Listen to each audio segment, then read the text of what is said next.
Habibul ladzi turja syafa'atuhu likulli haulin minal ahwali muqtahimi.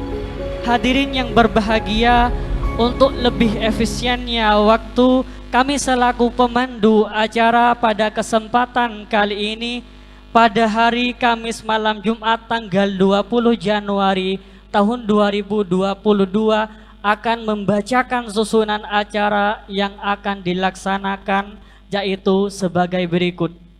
Acara pertama yaitu pembukaan bi Ummul Kitab. Acara kedua disusul pembacaan kalam ilahi.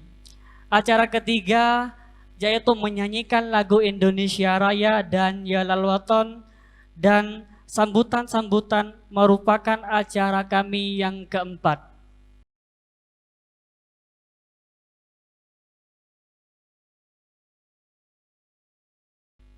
Menempati saripati acara yang keenam, yaitu acara inti pada kesempatan kali ini, yaitu seminar bedah buku Shalawat Nariyah yang akan diisi dengan Dr. Haji Alfiat Iqbal Zaharfan, SLL, LCMA, dan diteruskan oleh pembanding kita, yaitu Ki Haji Raden Ahmad Azaim Ibrahimi, dan dimoderatori oleh Ustadz Afif Sabil. Dan acara yang ketujuh adalah penutup sekaligus doa. Para hadirin rahimakumullah, marilah kita buka acara malam hari ini dengan pembacaan surat Al-Fatihah. Semoga dengan barokah pembacaan Ummul Quran, acara ini berjalan dengan lancar tanpa halangan apapun sesuai harapan kita semua. Ala hadhihi niyah wa ala kulli niyatin sholihah. Al-Fatihah.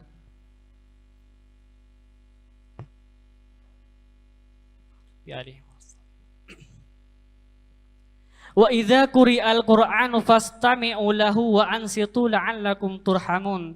Hadirin segenap para undangan yang berbahagia, marilah kita ikuti dan dengarkan bersama laras-laras suci kalam ilahi yang hal ini akan dibacakan oleh Al-Ustadz Imamuddin. Kepada beliau waktu dipersilahkan.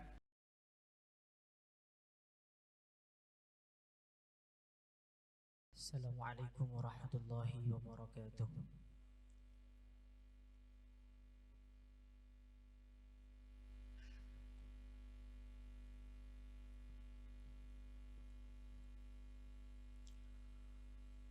أعوذ بالله من الشيطان الرجيم.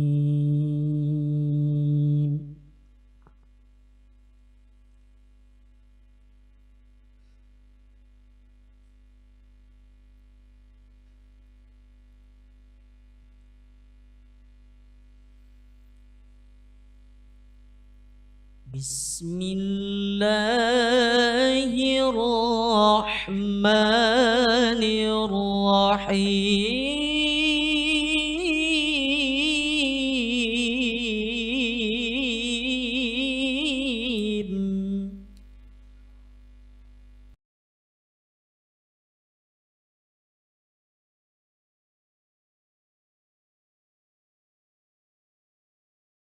لقد جاءكم رسول من أنفسكم عزيز عليه ما عنتم حريص عليكم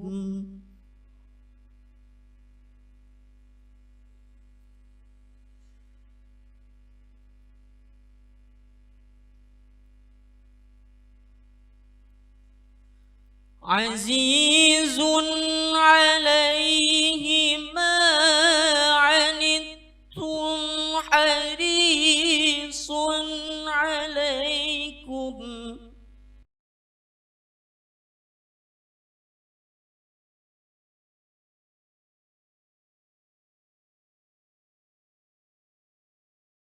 حريص عليكم بالمؤمنين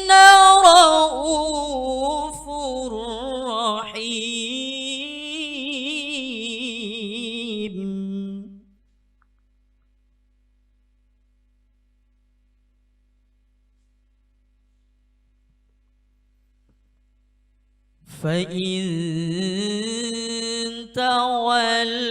تولوا فقل حسبي الله لا إله إلا هو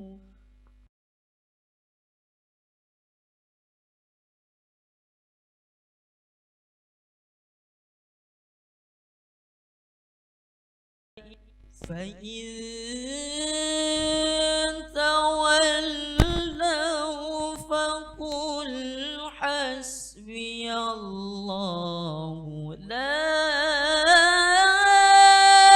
إله إلا هو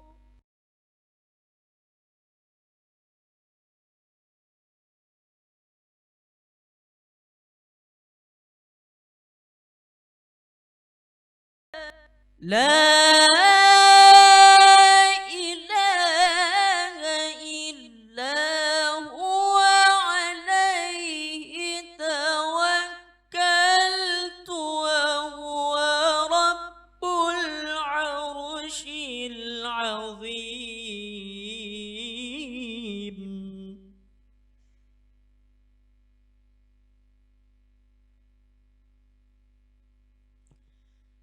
بسم الله الرحمن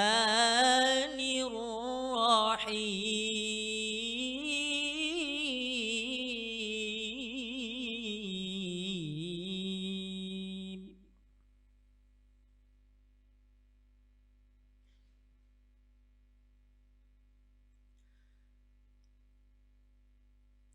يا أيها النبي إنا أرسلناك شاهدا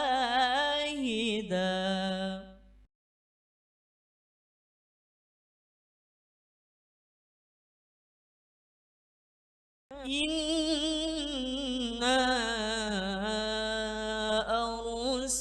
أرسلناك شاهدا ومبشرا ونذيرا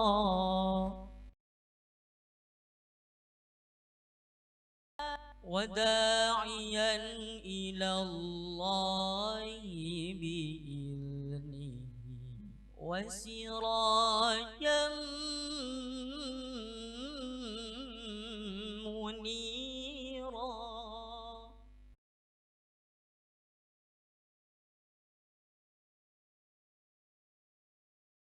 بسم الله الرحمن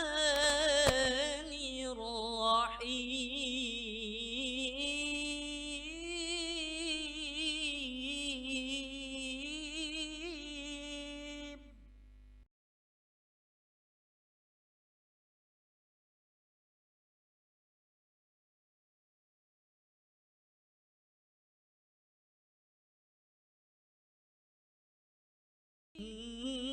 إن الله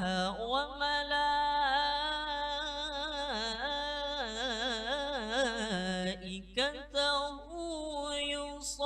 يصلون على النبي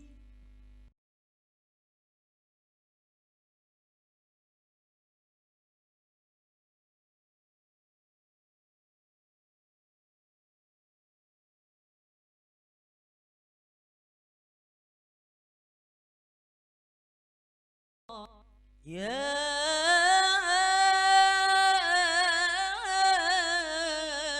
أيها الذين آمنوا صلوا عليه وسلموا تسليما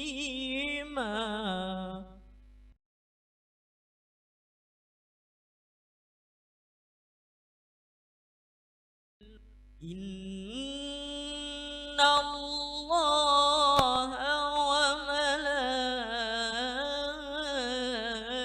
وملائكته يصلون على النبي يا أيها الذين آمنوا صلوا عليه وسلموا تسليما صدق الله العظيم.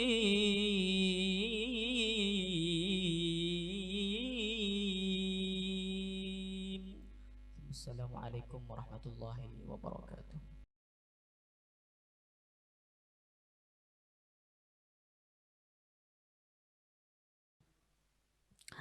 Hadirin yang berbahagia, memasuki acara selanjutnya, yaitu acara sambutan yang mana dalam hal ini akan disampaikan langsung oleh Ketua Panitia Al-Ustadz Muhammad Saifullah. Kepada beliau kami persilahkan.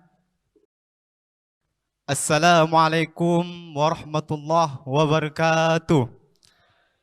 Alhamdulillahirabbil alamin. Assalatu wassalamu ala asyrafil mursalin Sayyidina Muhammad wa ala alihi wa sahbihi ajma'in, amma ba'du. Yang kami takdimi dan yang kami hormati pengasuh Pondok Pesantren Salafiyah Syafi'iyah Sukorejo Situbondo, Kiai Haji Raden Ahmad Azaim Ibrahimi, dan yang juga kami takdimi dan yang kami hormati pembedah buku pada malam hari ini dan sekaligus pengarang buku Sholawat Nariyah, Kiai Dr. Haji Iqbal, dan juga para undangan yang kami hormati, teman-teman yang hadir pada malam hari ini, hafidhukumullahu jami'an. Pertama-tama, marilah kita panjatkan puja puji syukur kita kepada Allah, karena pada malam hari ini kita ditakdirkan oleh Allah untuk mengadakan acara ini dengan sukses, dan alhamdulillah peserta pada malam hari ini membludak. Ini kami sebagai panitia tidak menyangka peserta sampai membludak seperti ini. Jadi kami minta maaf, mungkin teman-teman yang tidak kebagian bangku dan lain sebagainya mohon bersabar, karena fasilitasnya seperti ini, seperti itu. Kedua kalinya, sholawat serta salam selalu kita haturkan kepada junjungan kita Nabi besar Nabi Muhammad SAW. Karena berkat bergelaulah pada malam hari ini kita bisa merasakan nikmatnya iman, kita bisa merasakan nikmatnya Islam dan ihsan. Pertama kami sampaikan sebagai ketua panitia bahwa kegiatan Pekan Aswaja yang diselenggarakan oleh Aswaja Center Salafiyah Syafi'iyah Sukorejo Situbondo tidak hanya pada malam hari ini. Sebelumnya kita sudah mengadakan kegiatan Sirah Nabawiyah yang alhamdulillah diisi oleh Kiai Haji Lutfi Basori, dan pada malam hari ini kita mengadakan kegiatan bedah buku Sholawat Nariyah, dan juga tidak cukup sampai di sini. Puncaknya kegiatan Pekan Aswaja nanti akan diselenggarakan di Gelora Ibrahimi yang insya Allah nanti plus Harlah NU. Jadi kepada teman-teman, nanti insya Allah tanggal 31 kami Pekan Aswaja akan mengadakan kegiatan Harlah NU, di mana salah satu bentuk dari kegiatan Harlah NU ini adalah mensyukuri nikmat Allah, karena kita sudah ditakdirkan oleh Allah, diberikan guru-guru, kita bisa bersanad ke Kiai Hasyim Asy'ari, kita bisa bersanad ke Kiai Holil Bengkalan. Mungkin ini dari kami. Terakhir, kami mohon maaf sebagai panitia, mewakili panitia, mungkin ada sesuatu yang tak berkenan di hati teman-teman, di hati saudara, para ustadz, kami mohon maaf. Mungkin ini akhir kalam. Ihdinas siratal mustaqim. Assalamualaikum warahmatullahi wabarakatuh.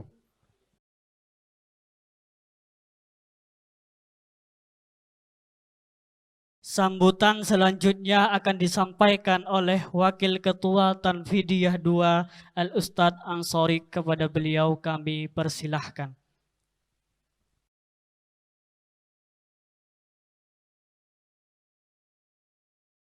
Bismillahirrahmanirrahim. Assalamualaikum warahmatullahi wabarakatuh.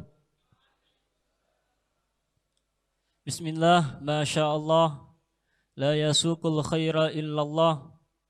Bismillah, Masya Allah, ma kana min ni'matin faminallah. Bismillah, Masya Allah, la yasrifu su'a illallah. Bismillah, Masya Allah, la hawla wa la quwata illa billahil aliyyil azim. Allahumma salli ala Muhammad, al-fatih lima ughliq wal khatim lima sabaq, nasiril haqqi bil haqq wal hadi ila siratikal mustaqim, wa ala alihi haqqa qadrihi wa miqdarihil azim. Amma ba'du. Yang kami hormati pengasuh Pondok Pesantren Salafiyah Syafi'iyah Al-Mukarram Kiai Haji Raden Ahmad Az-Zaim Ibrahimi. Yang kami hormati narasumber kita pada malam hari ini, Al-Mukarram Kiai Haji Dr. Alfian Iqbal. Beliau merupakan penulis buku Sholawat Nariyah. Dan yang kami hormati seluruh pengurus Aswaja Center Salafiyah Syafi'iyah dan seluruh peserta bedah buku hafidhakumullahu jami'an. Tidak banyak yang kami sampaikan mengenai tentang Pekan Aswaja. Aswaja Center Salafiyah Syafi'iyah merupakan lembaga yang masih beberapa tahun didirikan. Hal ini tentunya ketika mendapatkan respon positif dari khususnya dari pengasuh Pondok Pesantren Kiai Haji Raden Ahmad Az-Zaim Ibrahimi, ini menjadi sebuah ikhtiar kita sebagai santri Pondok Pesantren Salafiyah Syafi'iyah untuk bisa memfasilitasi para santri untuk bisa mendalami lebih dalam lagi tentang Aswaja, khususnya An-Nahdiyah. Oleh karena itu, di dalam Pekan Aswaja tentunya di sana ada beberapa acara, sehingga tadi disebutkan oleh Ketua Panitia ada seminar istimewa yang kemarin sudah dilaksanakan dengan narasumber Kiai Lutfi Basori. Dan pada malam hari ini adalah bedah buku, dan kemarin juga dilaksanakan Bahsul Masail mengenai tentang keaswajaan. Ini kami sebagai pengurus Aswaja Center mengharapkan dari seluruh elemen santri untuk bisa ikut nimbrung dalam mensukseskan acara Pekan Aswaja ini. Karena memang harlah NU nanti terakhir insya Allah berjalan dengan lancar, dengan seiring ridha Allah, dengan dukungan teman-teman di sini semua. Ucapan terima kasih kami kepada pengasuh Pondok Pesantren karena memang meridhai dan juga memberikan fasilitas mengenai tentang kegiatan ini, dan juga kami terima kasih kepada narasumber yang sudah berkenan mengisi acara pada malam hari ini. Untayan maaf kami sampaikan kepada seluruh mungkin dari beberapa fasilitas atau beberapa fasilitas yang sudah kita berikan kurang maksimal. Kami selaku pengurus Aswaja Center minta maaf yang sebesar-besarnya. Mungkin hanya itu dari kami yang bisa kami sampaikan, kurang lebihnya mohon maaf. Ihdinas siratal mustaqim. Assalamualaikum warahmatullahi wabarakatuh.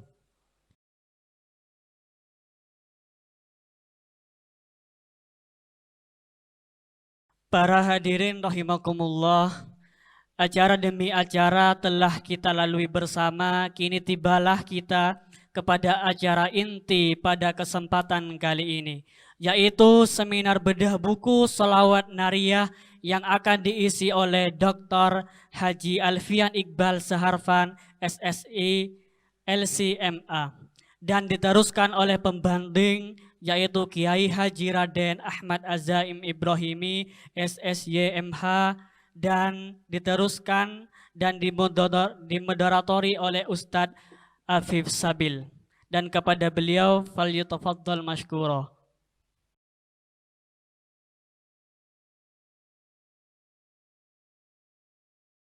Assalamualaikum warahmatullahi wabarakatuh. Bismillahirrahmanirrahim. Alhamdulillahi rabbil alamin. Wabihi nasta'inu ala umurid dunya waddin. Wassalatu wassalamu ala man ursila rahmatan lil alamin. Sayyidina Muhammadin wa ala alihi وصحبه أجمعين. قال رب اشرح لي صدري ويسر لي أمري واhlul 'uqdatam min lisani yafqahu qawli. Yang sama-sama kita hormati dan kita muliakan Al-Mukarram Kiai Haji Ahmad Az-Zaim Ibrahimi selaku pengasuh Pondok Pesantren Salafiyah Syafi'iyah, juga sekaligus sebagai narasumber pembanding pada malam hari ini, yang juga sama-sama kita hormati dan kita muliakan Dr. Haji Alfian Iqbal Zahasfan, SSI LCMA. Ini bacaannya doktor ya, bukan dokter, karena khawatir karena acaranya bedah buku disangkanya beliau dokter. Pertama-tama dengan ucapan alhamdulillahirabbil alamin, kita panjatkan puji syukur kita kepada Allah Subhanahu wa taala karena berkat mauna pertolongan Allah pada malam hari ini kita bisa berkumpul bersama-sama dalam rangka untuk menimba ilmu pengetahuan dari beliau yang sama-sama kita muliakan. Dan dengan ucapan sholawat Allahumma sholli sholatan kamilatan wa sallim salaman tamman ala sayyidina Muhammad wa ala alihi wa sahbihi fi kulli lamhatin wa nafasin bi'adadi kulli ma'lumin lak. Mudah-mudahan dengan tawassul sholawat ini segala urusan kita semua, terutama urusan dalam hal mencari ilmu, dimudahkan oleh Allah Subhanahu wa ta'ala. Baik narasumber yang kita muliakan dan sahabat-sahabat panitia, juga seluruh peserta bedah buku pada malam hari ini, izinkan saya sebagai moderator untuk memberikan muqaddimah terkait dengan masalah ini. Yang pertama, ada salah satu perkataan yang menurut saya ada relevansinya dengan materi yang sedang kita bahas. Ada salah seorang kiai yang terkenal dengan sebutan Abah Anom di Tasikmalaya. Beliau pernah berkata bahwa setinggi-tingginya tahu, sedalam-dalamnya tahu, dan seluas-luasnya tahu, belum tentu kita mengerti.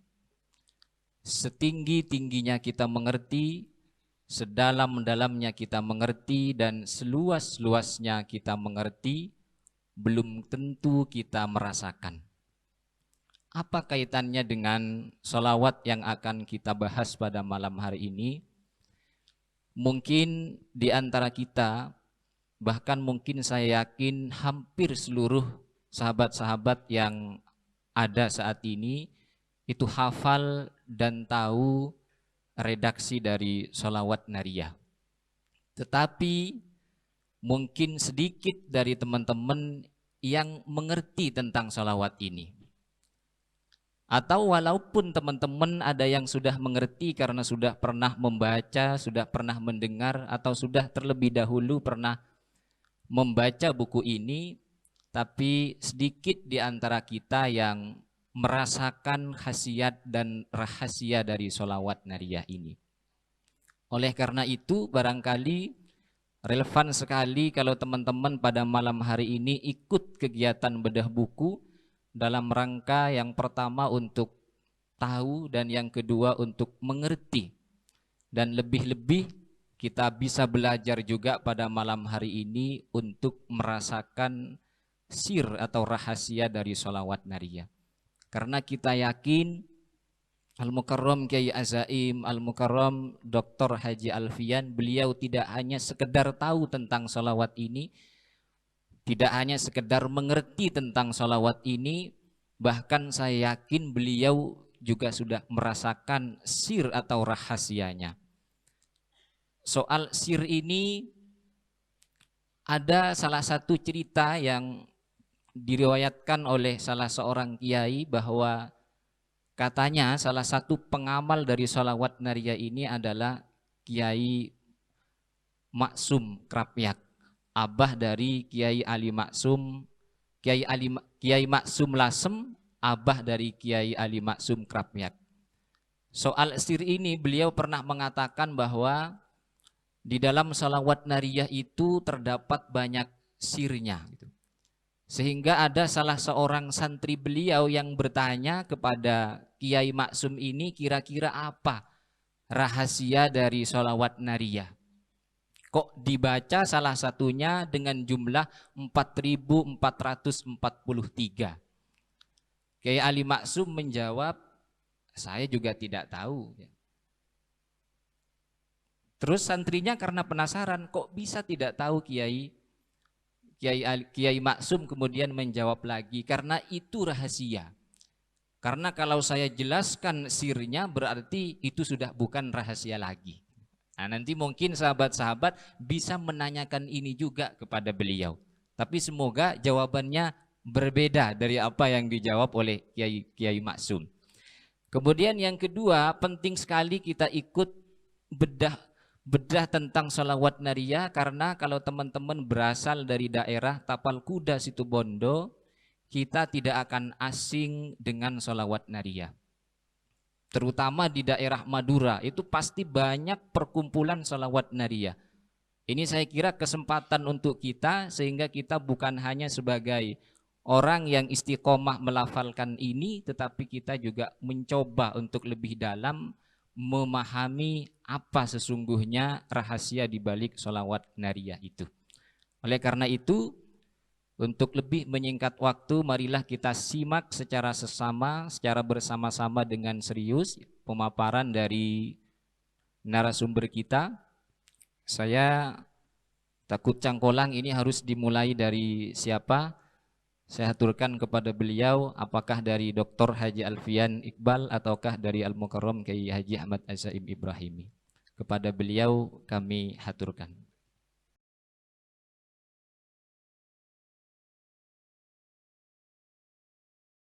Assalamualaikum warahmatullahi wabarakatuh. A'udzu billahi minasyaitonir rajim. Bismillahirrahmanirrahim. Bismillahi ma sya'allah. La yasuqul khaira illallah.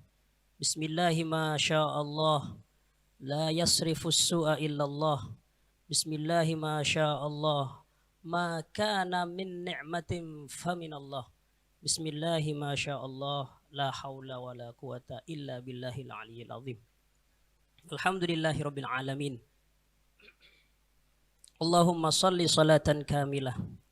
وسلم سلاما تاما على سيدنا محمد الذي تنحل به العقد وتنفرج به الكرب وتقضى به الحوائج وتنال به الرغائب وحسن الخواتم ويستسقى الغمام بوجهه الكريم وعلى آله وصحبه في كل لمحة ونفس بعدد كل معلوم لك. قال الله تعالى في محكم تنزيله أعوذ بالله من الشيطان الرجيم إن الله وملائكته يصلون على النبي يا أيها الذين آمنوا صلوا عليه وسلموا تسليما. وقال رسول الله صلى الله عليه وسلم Inna awlan nasi biyaumal qiyamah aksaruhum alayya sholatan. Rawahu Tirmidzi, nomor hadis 484.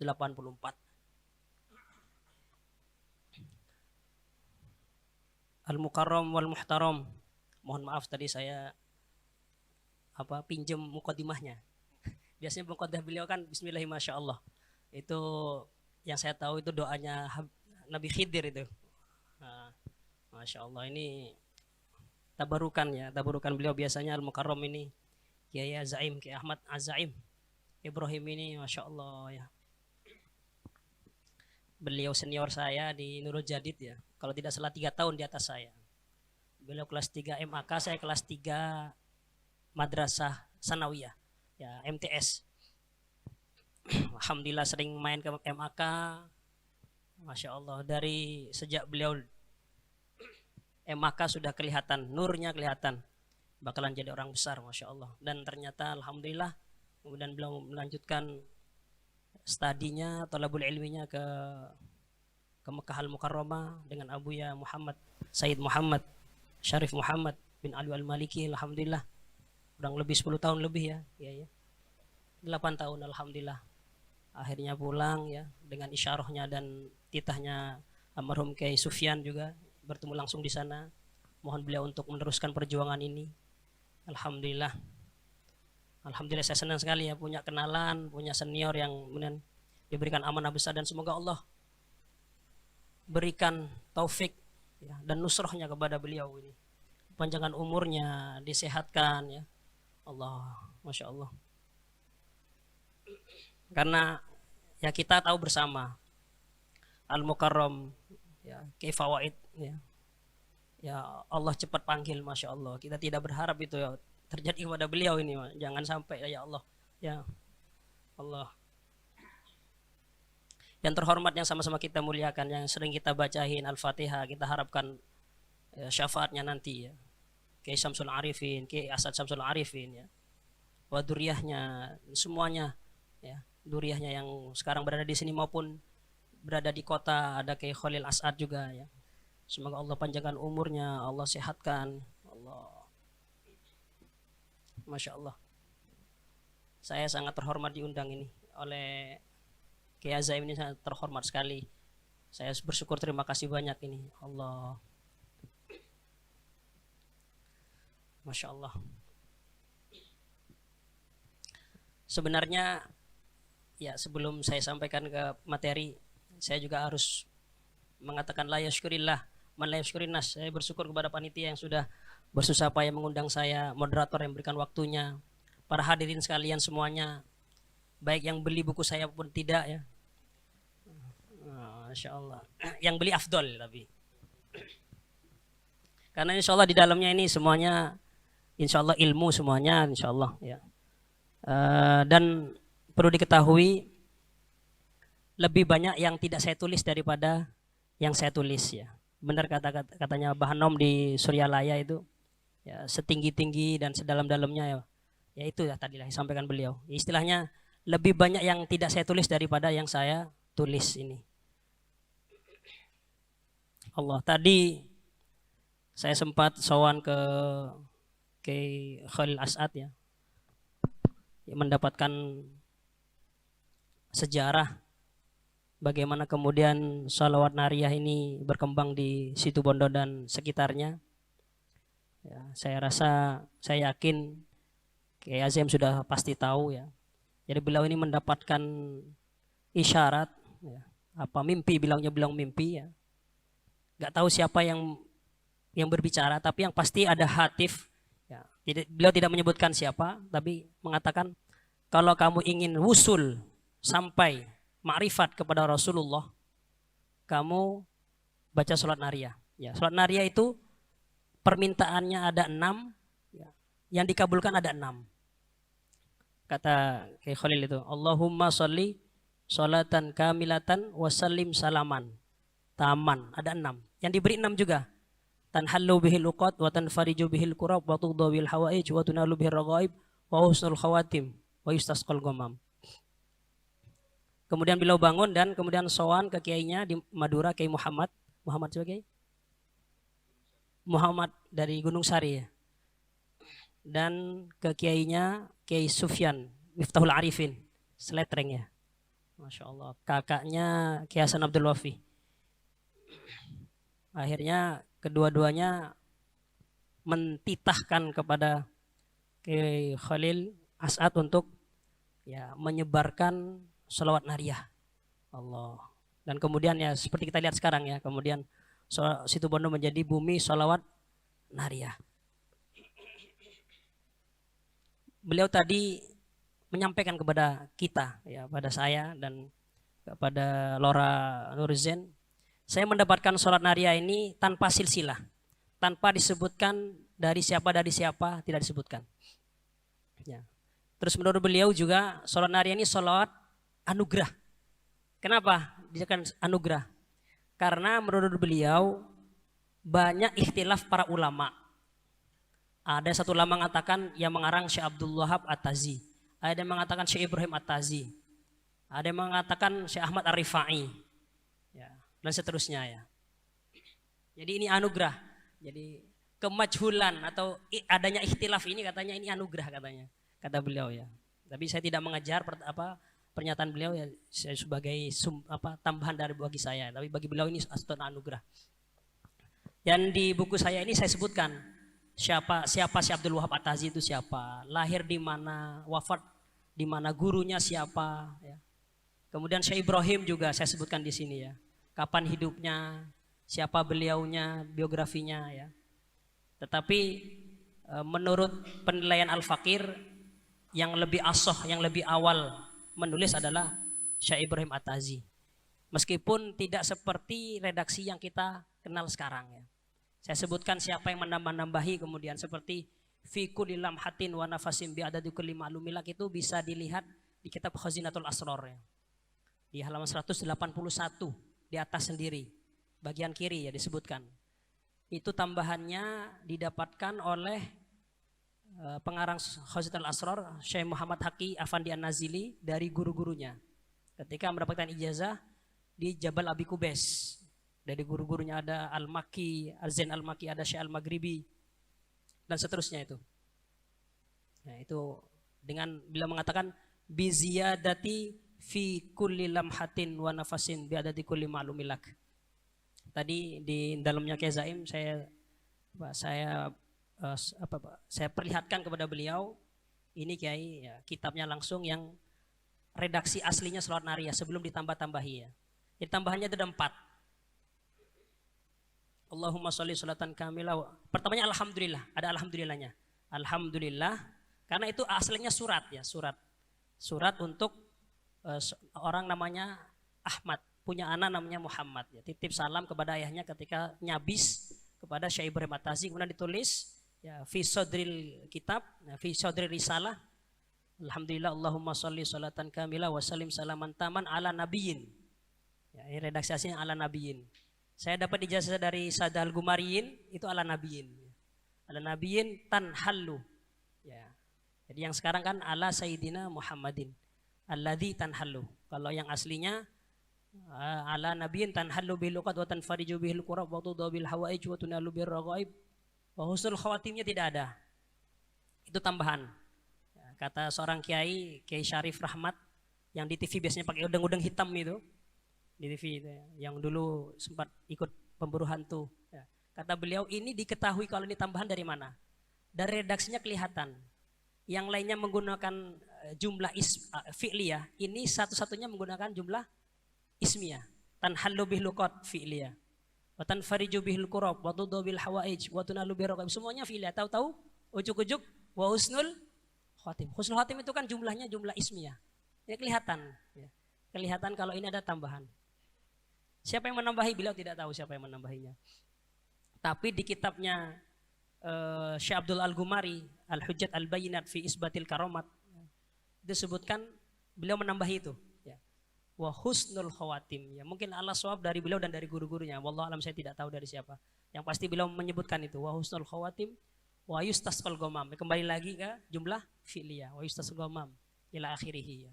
Kalau fi kulli lamhatin nafasin itu tadi sudah disebutkan ya. Yang menambah adalah pengarang mu'allif Khazinatul Asrar. Masya Allah ya. Itu terkait mu'allifnya. Jadi antum sekarang sudah tahu semua mu'allifnya Shalawat Nariyah siapa ya. Yang terkuat adalah Syekh Ibrahim. Meskipun saya tidak menafikan pendapatnya Abu ya, guru kita ya, yang mulia. Allah yarham. Kita mengharapkan barokah beliau, syafaat beliau. Sayyid Muhammad bin Alwi bin Abbas bin Abdul Aziz Al-Maliki Al-Maghribi Al-Makki Al-Idrisi Al-Hasani. Allah, buyut-buyutnya ya, kakeknya aslinya Maroko, makanya beliau Maliki ya. Meskipun murid-muridnya Syafi'i dan Hambali dan seterusnya lah, Hanafi mungkin ada juga. Allah, Masya Allah. Beliau dalam buku dzikirnya mengatakan sholat naria ini yang mengarang Syekh Abdul Wahab At-Tazi dengan redaksi yang kita amalkan sekarang ya. Kita amalkan sekarang. Ada di sini ya apa namanya keterangannya Syekh Abdul Wahab itu siapa ya. Yang pasti Syekh Abdul Wahab At-Tazi ini masih kecilnya sudah melihat Rasulullah SAW yagodhoh ya, di Jabal Azraq namanya, di Fes sana. Sama gurunya Syekh Abdul Aziz Ad-Dabbagh yang tadi kebalik itu Syekh. Itu gurunya Syekh Abdul Wahab. Ya, gurunya. Beliau kalau ke gurunya itu nggak berani ngelihat, mesti nunduk terus. Suatu ketika sama Abdul Aziz Ad-Dabbagh itu, ya waladi, pingin lihat Rasulullah nggak? Oh iya. Jangan nunduk katanya. Dongakkan kepalamu. Dia mendongak di samping gurunya itu Rasulullah SAW. Itu disebutkan di kitab Salwatul Anfas 2 jilid karangan Syekh Ja'far Al-Qattani. Salwatul Anfas itu ada di PDF-nya di internet, bisa di-download. Subhanallah. Syekh Abdul Wahab At-Tazi. Kalau Syekh Ibnu At-Tazi ini orang Taza, dua-duanya orang Taza, Tazi semua. Satunya meninggal di Fes, di Bab Futuh namanya. Satunya lagi Syekh Ibrahim ini wafatnya di Wahran. Kenapa di Wahran? Wahran itu di Aljazair. Jadi ketika beliau rihlah ke Mekah, ya, ke Masyrik ya, sudah. Kemudian pulang ke Maghrib, mampir ke gurunya, namanya Al-Hawari. Ini wali besar. Al-Hawari mampir sama gurunya, stop, gak usah pulang ke Taza. Di sini mulazamah sampai wafat gurunya, sekitar 10 tahun. Dan beliau kemudian menjadi khalifahnya, penggantinya, dan beliau bikin zawiyah sendiri dan sampai beliau meninggal di Wahran. Itu ceritanya Syekh Ibrahim At-Tazi. Jadi banyak wali yang belum kita kenal sebenarnya, dan memang wali Wang Mastur itu lebih banyak daripada yang kelihatannya. Sama dengan jumlah para nabi dan rasul banyak yang tidak kita kenal. Allah.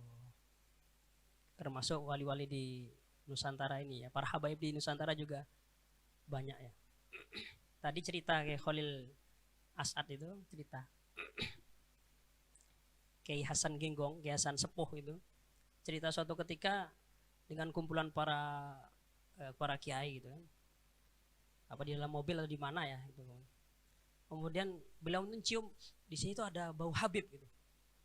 Ditanyain pada yang kumpul itu, siapa yang sini Habib? Gak ada yang ngaku, gak ada yang Habib sini. Ternyata Habibnya itu supirnya. Jadi banyak keturunan Sunan Derajat, Sunan Ampel itu yang Habib itu yang nggak kelihatan. Allah. Padahal itu Habib. Allah karim, Habibnya datang ini. Wah, Masya Allah. Jangan-jangan sini ada Habibnya ini. Ya, ya Allah ya. Ya, kalau Kiai Zaim ini jelas ini ya. Beliau ini kalau dicari ke atasnya ini pasti nyambung nanti. Nyambung ke Rasulullah SAW. Allah. Kalau Wali Songo itu jelas, Wali Songo itu para habaib semua, Wali Songo itu. Ya, Wali Songo itu para habaib. Syurafa kalau di Maroko itu syurafa. Masya Allah. Jadi pesan dari Kiai Khalil tadi ya, sholat nariah ini dibaca, niatnya untuk memperbaiki agama kita, memperkuat agama kita, kata beliau seperti itu. Dan itu pesan untuk saya, karena saya sudah minta restu kepada beliau, karena saya di Jakarta itu diminta untuk bikin majelis, diminta sama satu masjid bikin majelis sholat nariah sebulan sekali. Saya istikharah, izin istikharah, alhamdulillah istikharahnya baik, dan kita mulai dengan 41 kali dibaca sementara ini. Dan alhamdulillah tadi sudah didoakan, direstui oleh Kiai Khalil As'ad. Dan jangan lupa sebelum baca katanya sampaikan 5 niat ini. Di antaranya itu untuk memperkuat agama kita, cinta kepada Rasulullah, kepada Allah Subhanahu wa taala, perjuangan aswaja ya, dan seterusnya itu yang kita kenal itu ya. Antum pasti sudah kenal itu. Allah. Jadi sholat nariah ini ampuhnya ya, di antaranya seperti pil kata beliau. Kadang orang datang ceramah, dengerin ceramah di YouTube, di pengajian, di tablik akbar, pulang hilang, gak berbekas. Ya, masuk kanan keluar kiri. Tapi kalau dengan mendawamkan sholat nariah itu seperti minum pil kata beliau. Minum pil itu nanti pilnya yang memberikan efeknya nanti. Sakit tadi, saya sempat pusing tadi. Saya beli bodrek ya sambil tiduran, alhamdulillah ya bodreknya sambil tidur ya memberikan efeknya ya, akhirnya ya alhamdulillah ya.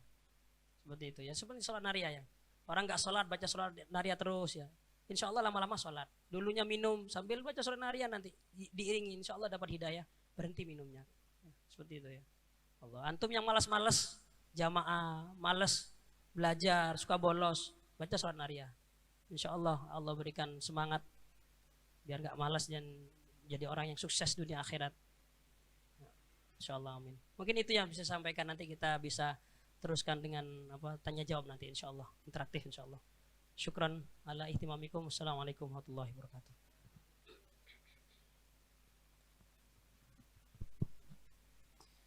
Demikian yang bisa disampaikan oleh narasumber yang pertama. Ada beberapa catatan yang bisa saya simpulkan.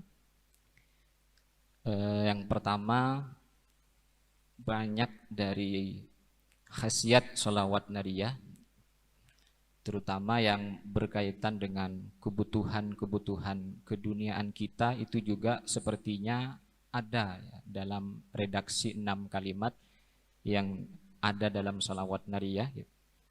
Wa tuqda bihil hawaiju, itu kan salah satunya adalah permohonan kita untuk dianugerahi atau diberikan ya, dikabulkan segala keinginan-keinginan kita. Oleh karena itu, teman-teman yang mungkin akrab mengamalkan sholawat nariyah atau di masyarakat ya, akrab dengan masyarakat, itu biasanya kalau minta petunjuk, misalnya mau bangun masjid, nah biasanya salah satunya adalah diberikan petunjuk untuk mengamalkan sholawat nariyah.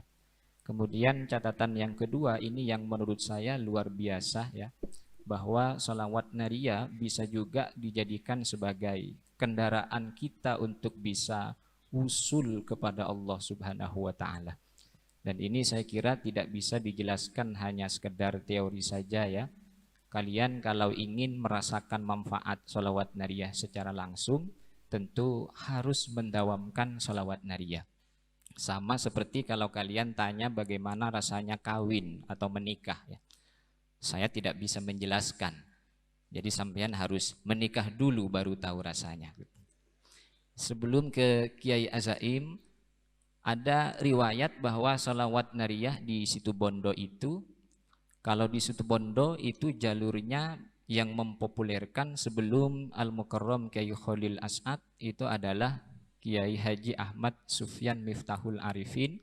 Menurut riwayat, beliau itu diperintah oleh Ki Hasan Sepuh Ginggung.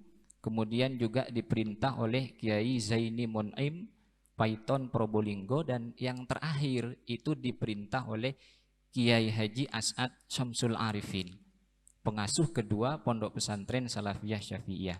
Ini mungkin yang saya kira menarik, mungkin pertanyaan pribadi saya sebelum teman-teman bertanya kepada Kiai Azaim, untuk juga menyinggung bagaimana keterkaitan sholawat nariyah dengan Pondok Pesantren Salafiyah Syafi'iyah, Kiai. Karena setahu saya Kiai As'ad juga Kiai Fawaid itu tidak pernah mentitahkan secara langsung kepada kita santrinya, tidak melarang tetapi tidak pernah mentitahkan langsung untuk mendawamkan sholawat nariyah. Saya kira ini sangat penting untuk diketahui oleh kita bersama, karena ketika pulang ke masyarakat pasti akan bergumul dengan perkumpulan sholawat nariyah. Oleh karena itu kita berikan kepada Kiai Azaim, kepada beliau kami haturkan.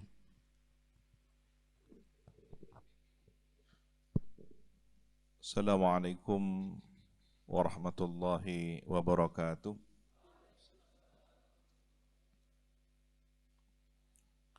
Bismillah walhamdulillah, wassalatu wassalamu ala rasulillah Sayyidina Muhammad ibn Abdullah wa ala alihi wa sahbihi wa mawala. La hawla wa la quwwata illa billahil aliyyil azim. Qala rabbi shrah li sadri wa yassir li amri wahlul 'uqdatam min lisani yafqahu qawli, amma ba'du. Yang kami hormati akhina fillah wa lillah, Dr. Alfian Iqbal Zahasvan. Zahasvan ini nama ayah beliau ya. Hafizahullah ta'ala wa ra'ah. Seluruh panitia pelaksana kegiatan yang penuh keberkahan ini, moderator dan seluruh santri yang hadir, hafizakumullahu jami'an. Sebelum menjelaskan banyak hal sebagai pembanding dari yang disampaikan oleh Dr. Alfian tadi, saya mengutip dawuh Sayyidil Imam Al-Qutbur Rabbani Syekh Abdul Qadir Al-Jailani radhiyallahu anhu wa ardah.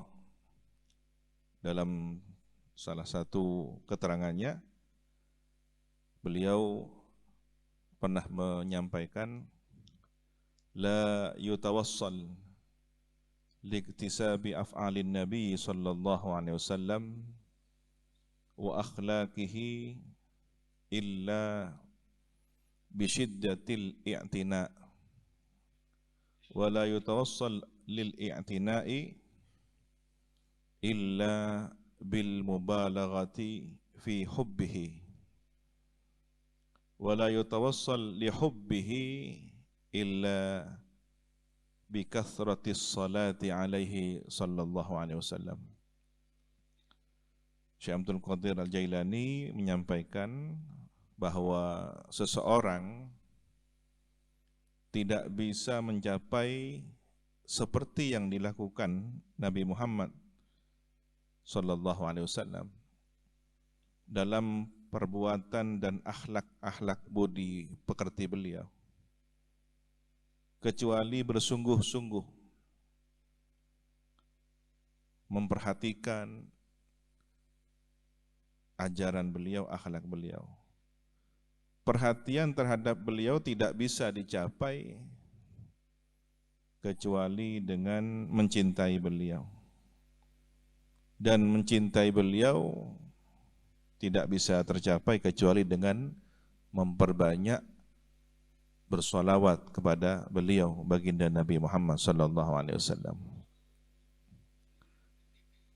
Ini sekaligus menjadi penjelas mengapa solawat at-taziyah atau yang akrab kita kenal solawat nariyah, jika dibaca, dan sebenarnya solawat apapun memiliki faidah atau fungsi yang tidak jauh berbeda. Ada karakter satu dan lainnya yang memang memiliki kekhasan. Namun secara umum, semua bacaan sholawat itu pintu bagi terbukanya seluruh hajat keinginan kita. Abuya Sayyid Muhammad Al-Maliki menasihati agar kita menjadikan bacaan sholawat kita ini sebagai media yang mengantarkan hajat-hajat kita terkabul di sisi Allah Subhanahu wa taala. Jadi energinya, kekuatan yang bisa mengangkat doa kita adalah sholawat. Maka pada biasanya redaksi susunan doa itu diawali dengan sholawat, diakhiri dengan sholawat. Jadi mesin penggeraknya di atas itu sholawat, pendorongnya itu sholawat, isinya adalah doa kita. Ini secara umum ya. Nah,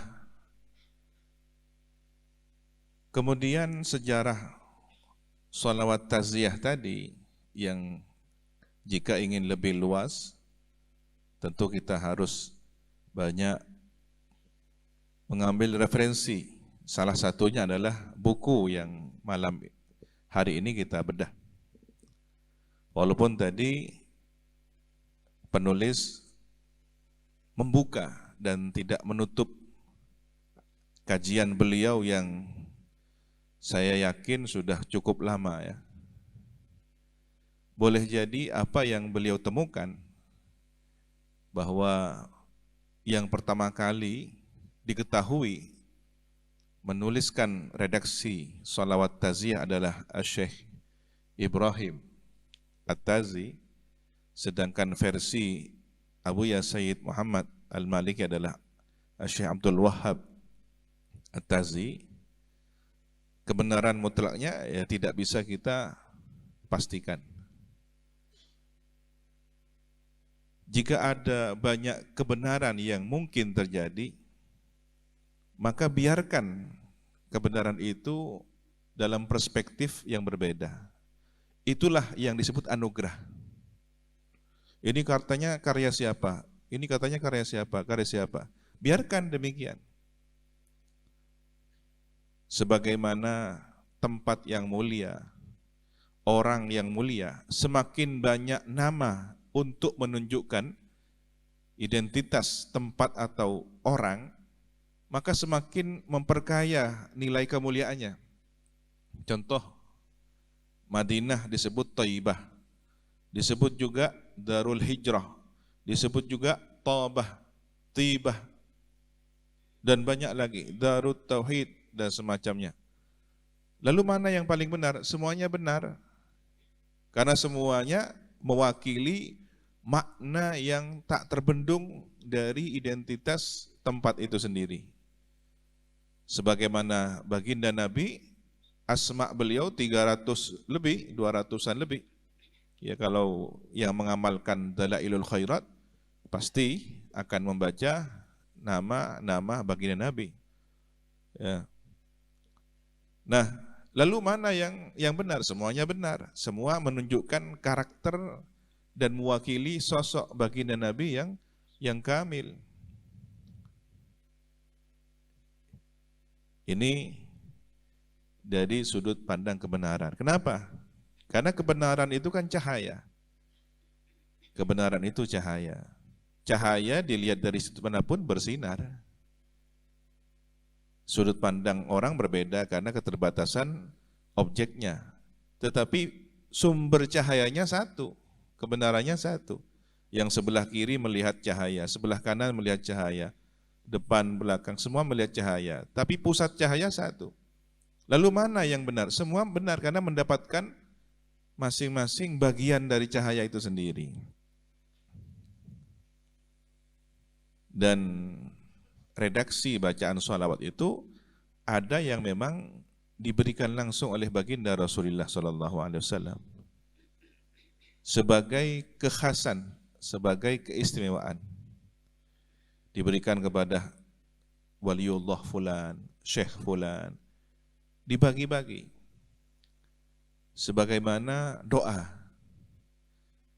Dan salah satu yang diberi tugas oleh Rabbul Alamin untuk membagi-bagikan doa itu Nabi Khidir alaihissalam. Dan istimewanya, uniknya, doa itu bisa disesuaikan dengan tempat atau negeri di mana si penerima doa tersebut.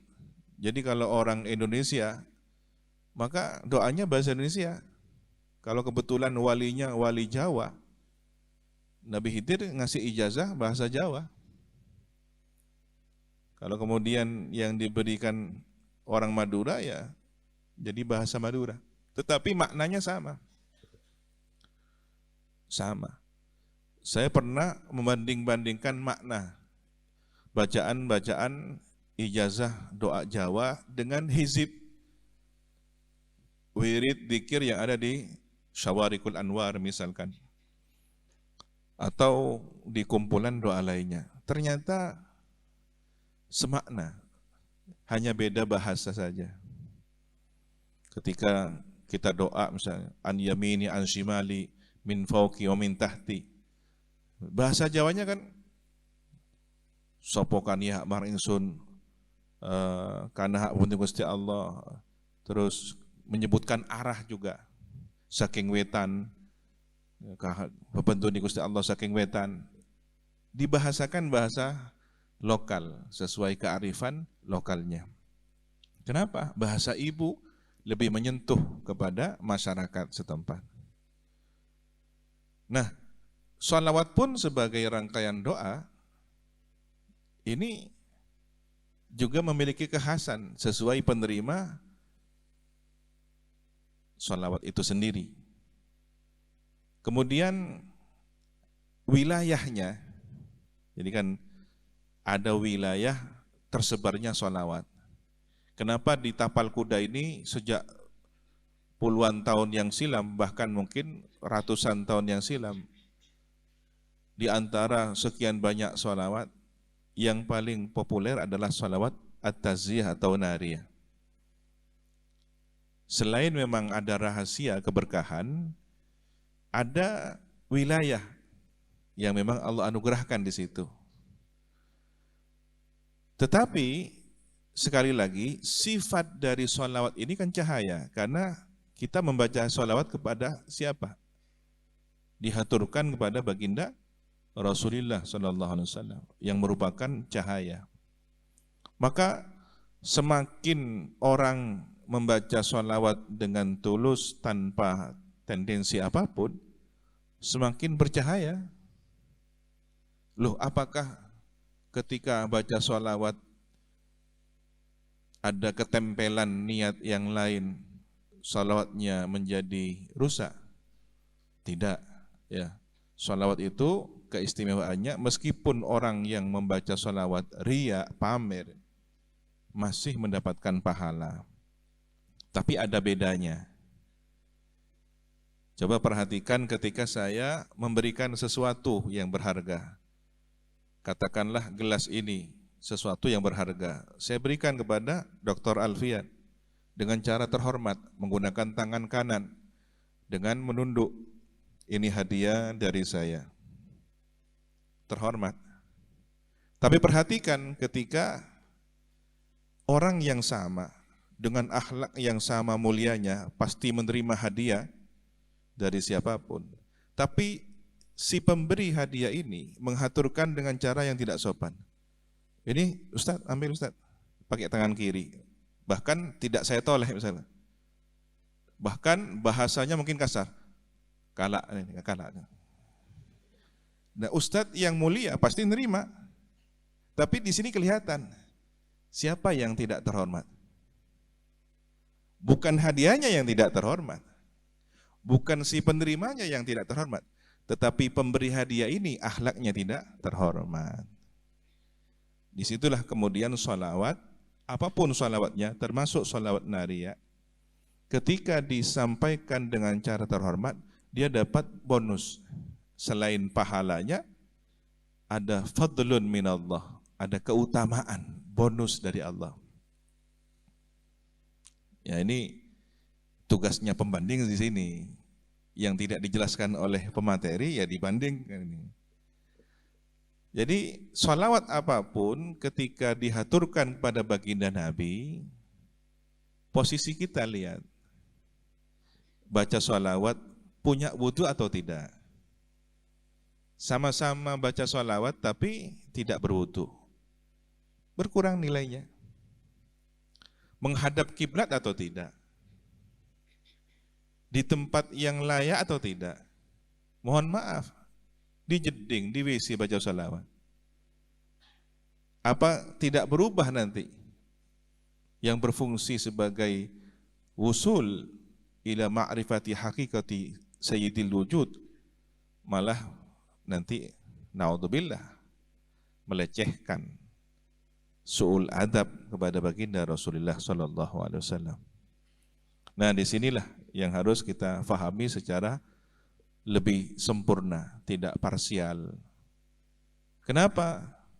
Karena ada yang kemudian kedangkalan pemahamannya, menerima penjelasan para masyayikh dengan cara terbatas. Tak apa maca sholawat tekaan ta'ah bejeng. Padahal maksudnya tadi ini, baca sholawat lambat laun akan dapat hidayah. Yang tidak sholat akan terbimbing oleh hidayahnya menjadi berkemauan untuk sholat. Nah, ketika redaksinya dipotong dengan cara redaksi yang sepihak, ya, ini kadang-kadang menjustifikasi orang yang tidak sholat. Boh, debuna ustad, tekaan tak apa jeng, saya penting asolawat, masuk surga. Berubah kan ya? Padahal maksudnya tadi di sini, tikel pun biar maca solawat kelu tak apa, tekaan tak apa jeng. Maksudnya ini strategi dakwah. Ustadz ini ingin pelan-pelan membimbing orang jamaah yang tidak sholat itu tertarik, tersentuh, dan dibimbing oleh ruhaninya baginda Nabi dari bacaan sholawatnya itu. Tetapi karena kemudian ini belum sadar, si penerima sholawat belum sadar, ambil mentahnya saja. Kalak matan, tak apa tekan tak apa jeng, saya penting sholawat. Nah, ini yang kadang-kadang menjadi polemik, menjadi konflik sosial di masyarakat. Seharusnya memahaminya seperti yang dijelaskan oleh Dr. Alfian tadi itu. Peminum khamar, silahkan ikut sholawat nariyah dibaca. Lambat laun, lisannya yang sudah terbiasa baca sholawat, ada asar nurnya sholawat, berubah, pae eber, jangan maturun. Sudah lidahnya tidak lagi nyaman untuk minum khamar. Kenapa? Di sini ada nurnya sholawat. Kalau kemudian dia sudah dianugerahi hidayah oleh Allah, apakah pantas lisan saya yang digunakan untuk memuji Nabi juga digunakan untuk menentang syariatnya? Maka lambat laun dia akan memuntahkan khamarnya, merasa pahit dengan khamar itu yang sebelumnya dia menikmatinya. Nah, itu makna dari atharus salawat ala nabi, ya. Sementara bajingan yang merasa mendapatkan angin segar memotong redaksi kalimat ustadznya yang ngajak bersolawat. Jangan ustadz tak apa minuman sepenting asolawat. Nah, ini kan sudah berubah maknanya, bergeser. Sehingga sholawat dijadikan justifikasi pembolehan segala hal yang bertentangan dengan ajaran baginda Nabi Muhammad SAW. Nah, sekali lagi, maka kita harus meletakkan bacaan salawat sebagai pengamal salawat ini sebaik-baik penempatan. Yang terakhir, bagaimana beberapa riwayat tentang penyebaran salawat di kota Situbondo dan sekitarnya.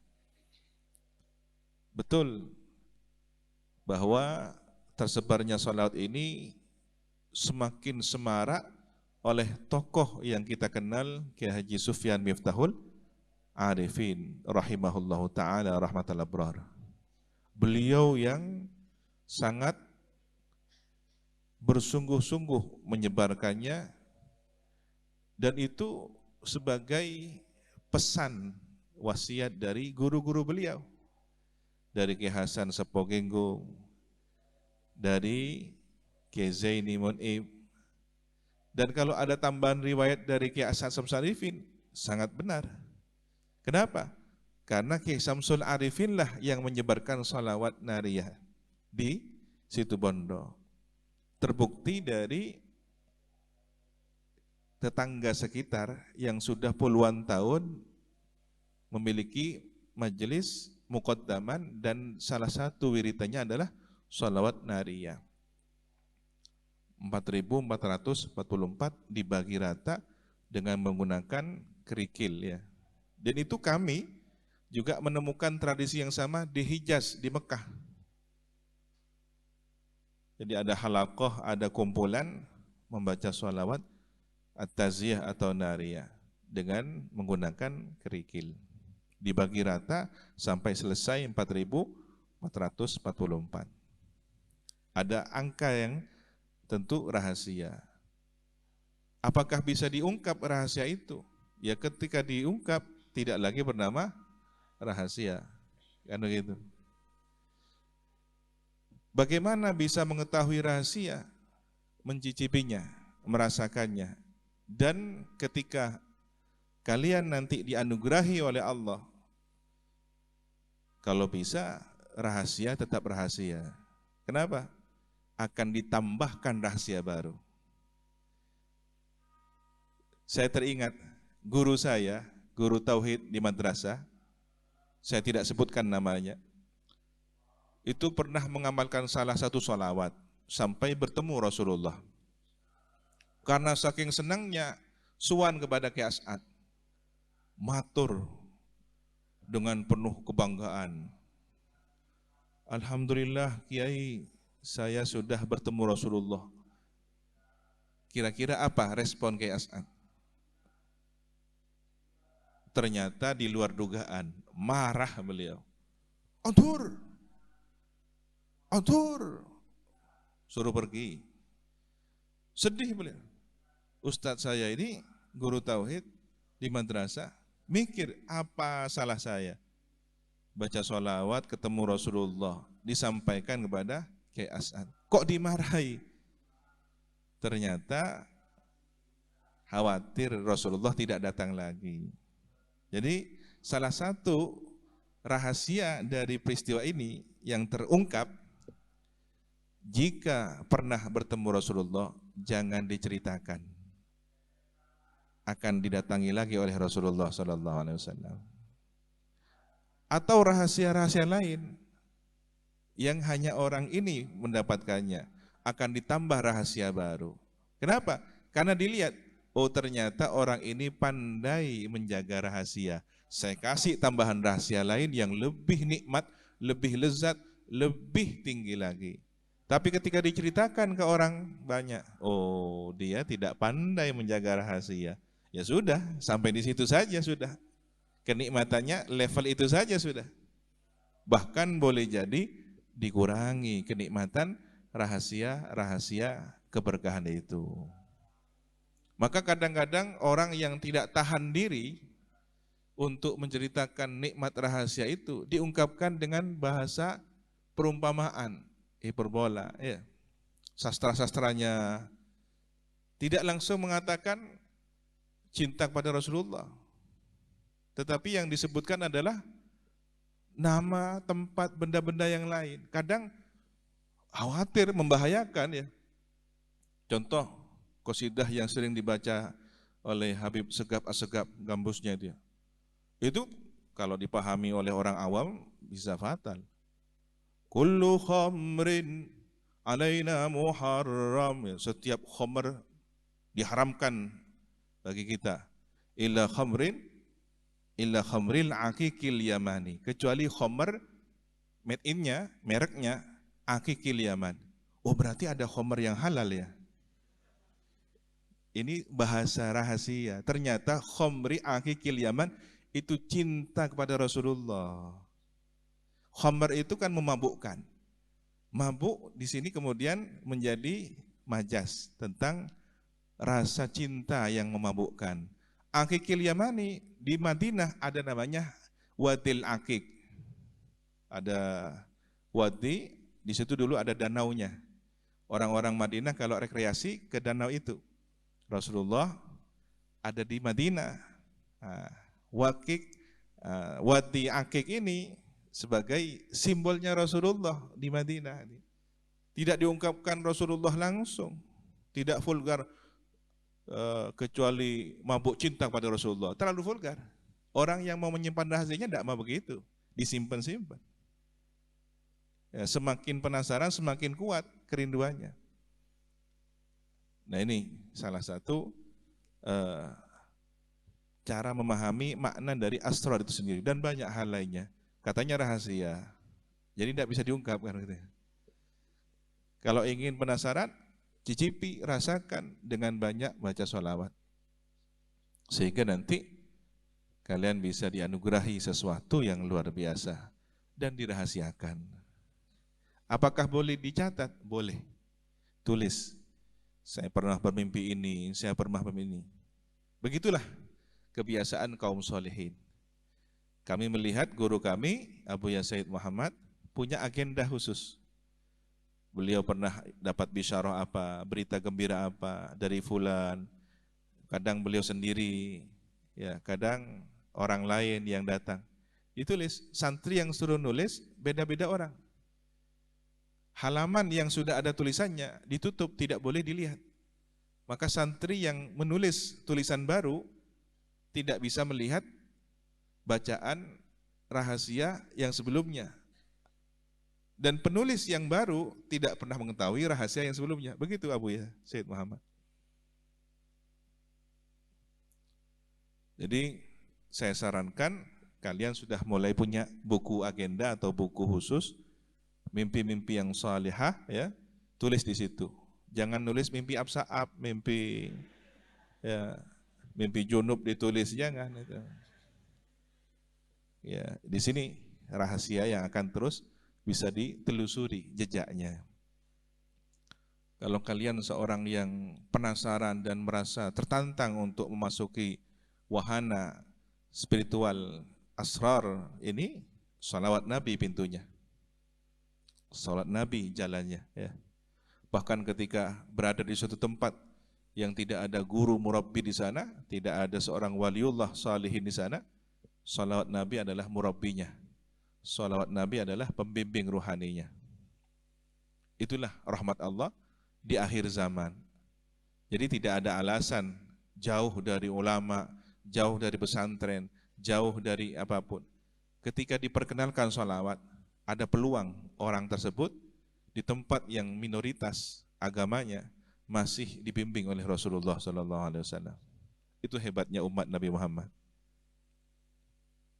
Maka tidak heran di tempat-tempat yang jauh masih ada waliullah, masih ada kaum salihin. Ya. Semoga kita dianugerahi asrar min asrari salawat ala Nabi SAW. Ini yang bisa kami sampaikan. Assalamualaikum warahmatullahi wabarakatuh.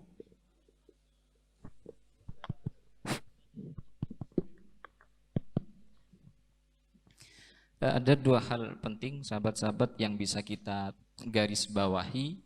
Pertama, sebagaimana yang disampaikan oleh Dr. Alfian dan ditambahkan oleh Kiai Azaim, kita jangan sampai salah paham terhadap khasiat sholawat ini. Misalnya sholawat dikatakan sebagai pembimbing kepada kita, kemudian kalian dengan mendawamkan sholawat pas tidak mau sekolah misalnya. Ketika ditanya kok nggak pernah sekolah, saya sudah mendawamkan sholawat. Nanti sholawat yang akan mempintarkan saya misalnya, ya. Itu namanya salah paham. Yang kedua, ketika teman-teman sudah merasakan rahasia, jangan sampai ember, ya. Karena kalau sampean bisa menyimpan rapat-rapat, akan ditambahkan rahasia-rahasia lagi oleh Allah Subhanahu wa Ta'ala.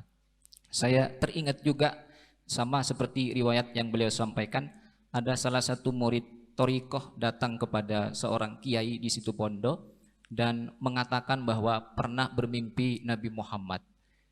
Cuman kiai ini tidak langsung marah, tapi bertanya, bagaimana Nabi Muhammad dalam mimpimu? Kemudian orang ini menjawab, saya melihat Nabi Muhammad naik bis, katanya. Akhirnya kita pasti tahu gimana responnya kiai ini. Nabi Muhammad naik bis, mungkin Muhammad tetangganya mungkin itu yang dilihat dalam mimpi itu. Untuk selanjutnya mungkin ada pertanyaan kayak gitu. Gimana? Panitia gimana? Bertanya ya. Karena waktunya sudah agak malam, mungkin cukup dua mungkin ya. Dua orang dengan pertanyaan yang sangat singkat. Saya tahu bahwa kalian penasaran dan sangat ingin bertanya ya kaitannya dengan beberapa hal yang sudah sampean baca dalam buku. Silakan dari bagian sini satu orang, dari sini satu orang. Dari yang berjaket merah karena lebih awal mengangkat, dan ini dari yang pakai baju putih karena lebih dulu berdiri. Yang lain mohon maaf. Silakan yang pakai baju warna merah. Singkat dan padat ya.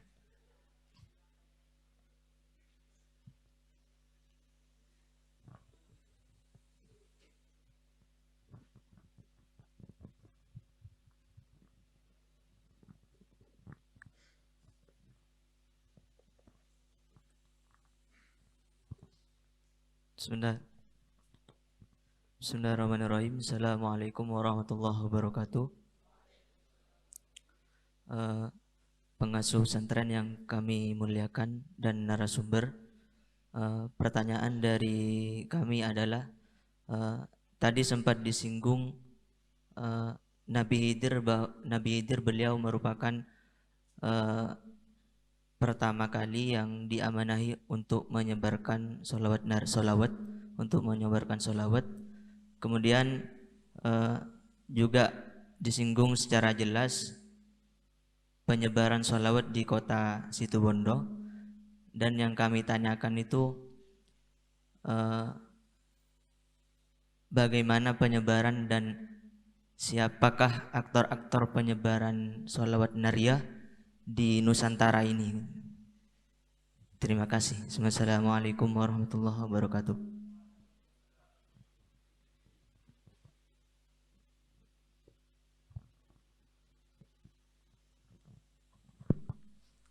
Assalamualaikum warahmatullahi wabarakatuh.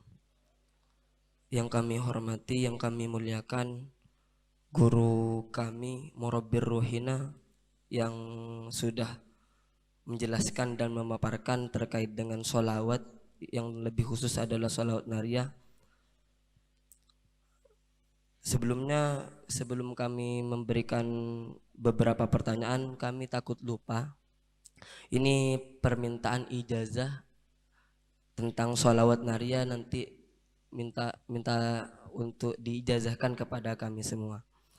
Dan yang pertama tentang pertanyaannya, ini di waktu muda, masa muda kami bisa dikenal dengan masa muda yang amatir.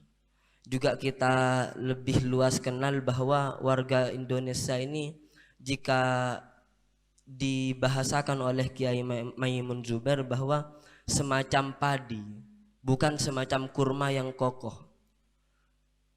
Ketika kami diibaratkan dengan bahasa kurma, dengan bahasa padi, maka kami sebagai orang yang penuntut ilmu ini dihadapkan dengan dua sebab, dengan dua wajah. Yang pertama, wajah penuntut ilmu. Yang kedua adalah wajah riyadhah, wajah semacam wusul kepada Allah Subhanahu wa taala. Lalu pertanyaan kami, bagaimana dari narasumber dari Dr. Haji Alfian Iqbal Zahasfan dan juga dari Kiai Haji Raden Ahmad Azaim ketika di masa mudanya dihadapkan dengan hal yang demikian? Apakah kita setiap hari harus menyediakan diri kita untuk istilahnya melaksanakan semacam amalan yang hal itu sangat menyita waktu kita, atau kita lebih menyibukkan diri untuk belajar ilmu seperti yang pernah kita dengar bahwa Imam Syafi'i ini lebih mendahulukan ilmu daripada ibadah sunnah. Lah, kami juga menemukan di pustaka yang kami baca tentang karangan sholawat nariyah di sini, yaitu ada seorang syekh yang beliau itu dari kecil bodoh, tapi ternyata dengan mungkin karena riyadhahnya beliau bisa meraih sebuah kecerdasan. Nah, ini kan membuat kami sebagai warga Indonesia yang memiliki watak padi ini kemana-mana. Kami tidak tahu arah tujuan kami seperti itu.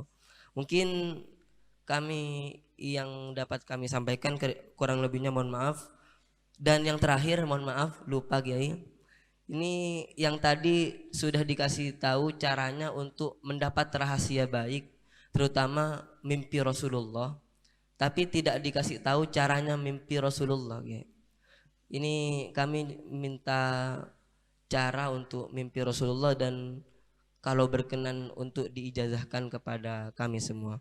Sekian, terima kasih. Wassalamualaikum warahmatullahi wabarakatuh.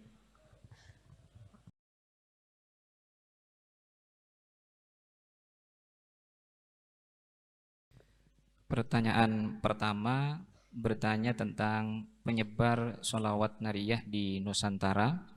Kemudian Kiai, pertanyaan yang kedua, mana yang harus didahulukan antara rajin menuntut ilmu dulu ataukah menekuni dunia tasawuf ya, semacam mungkin masuk ke dunia thariqah.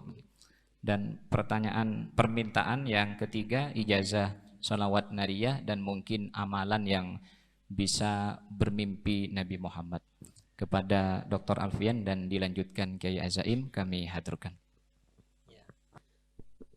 Tes, pertanyaannya berat-berat semuanya ini. Apalagi yang terakhir nanti itu khususan untuk Al-Mukarram Kiai kita ya, Kiai Azaim nanti yang akan memberikan, ya, kalau beliau berkenan ya semoga berkenan ya, nanti bisa kita amalkan. Ya. Terkait dengan penyebaran sholat nariyah. Tadi kita membicarakan pengarangnya kan masih ikhtilaf ya. Kalau Syekh Abdul Wahab At-Tazi ini beliau abad ke-13 ya. 1296.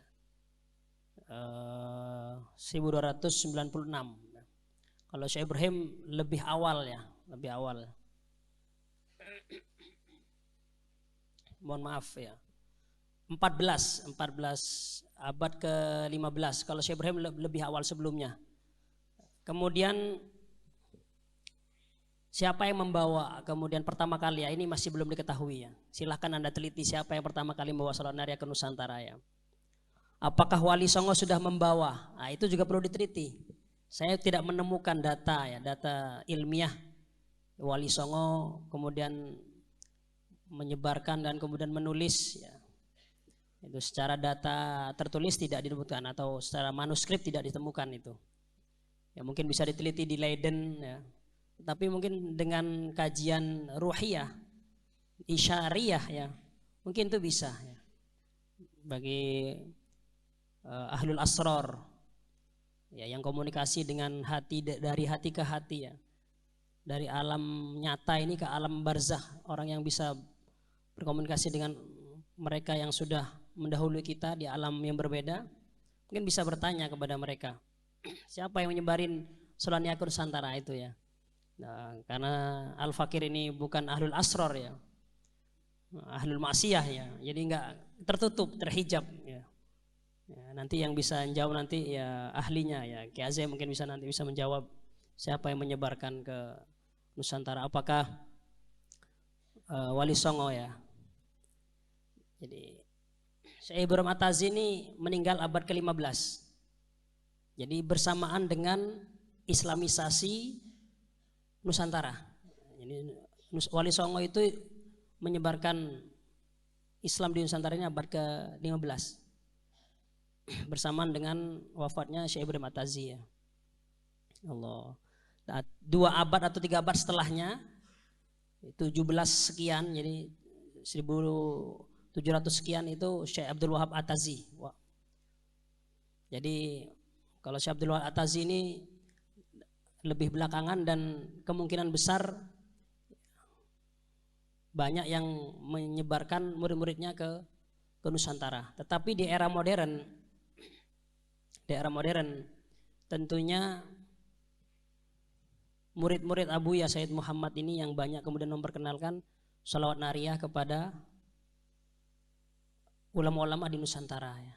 Termasuk para masyayikh di Al-Azhar. Banyak kemudian alumni Al-Azhar yang menyebarkan ke Nusantara. Tapi siapa wallahu alam ya. Sekarang masih belum diteliti ya. Itu tugas kalian untuk menelitinya kalau mau diteliti ya. Tapi yang terpenting dari itu semuanya sebenarnya amaliyahnya, diamalkan yang terpenting ya. Itu untuk kajian akademisi mungkin perlu diteliti, cuma untuk kajian rohani itu tidak perlu. Untuk kajian historis oke lah ya, tapi untuk kajian rohani sekali lagi itu tidak perlu menurut saya. Kemudian pertanyaan kedua, masa muda dan amalan ya.